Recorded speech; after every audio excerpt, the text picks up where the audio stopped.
So about a couple weeks ago, I made a video talking about how I was streaming slower to go faster, and I've really been putting that to the test. So I did what I usually do when I find something like that out, and I go back and test it on easier maps. And after doing that for about a week, it was time to move on to harder stuff. And actually, one of the videos I posted not too long ago is the results of this, I guess, training arc, if you want to call it that. And like I was saying in the last video, going slower and, predicting where the streams are, all that stuff was actually helping me out a lot. And just recently, like, I'm talking yesterday, maybe even today, I don't know. I don't have a schedule for these things, bro. I just kind of talk.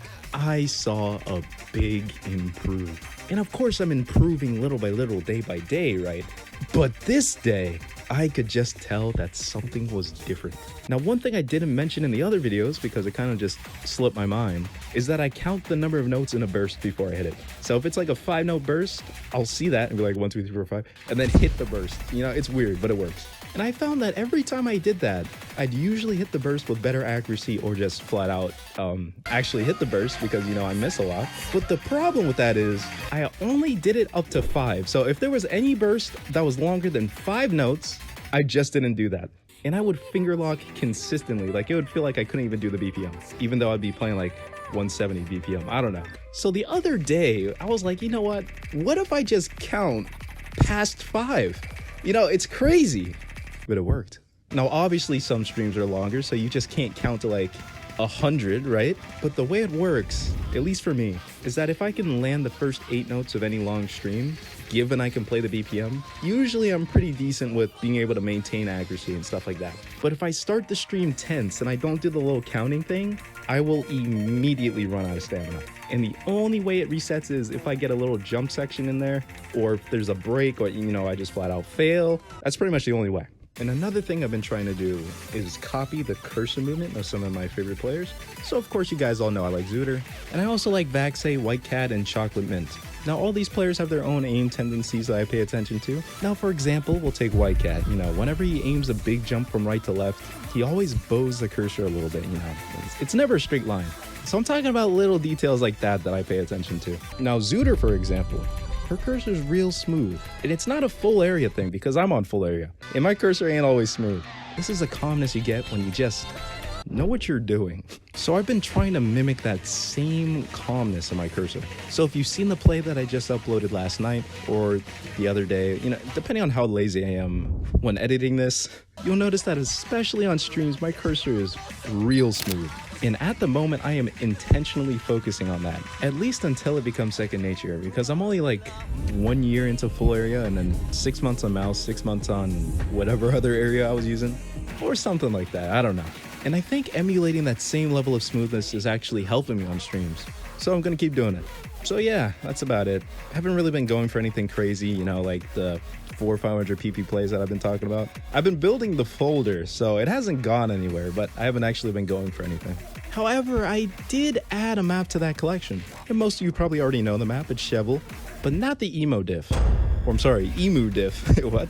No. The Sky Tuna set is the actual farm set. And I didn't figure that out until yesterday. So the second the top diff is worth 500 for SS. I'm not SSing, so we're probably getting somewhere around 400 if I have C. And after playing it through like 3 or 4 times, I managed to get a run with 800 combo out of like 1100 combo. I kind of choked it. Accuracy wasn't there anyway, so I don't really care. But the play that really surprised me was me playing the top diff, and it actually looks kind of doable. I'll see you next time. Suck my entire balls in that, dude.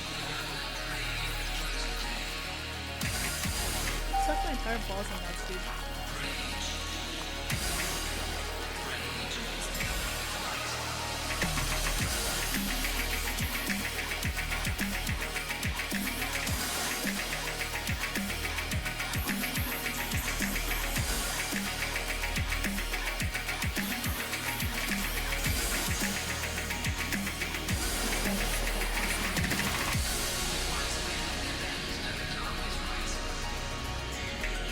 Suck my entire balls in that, dude.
entire balls in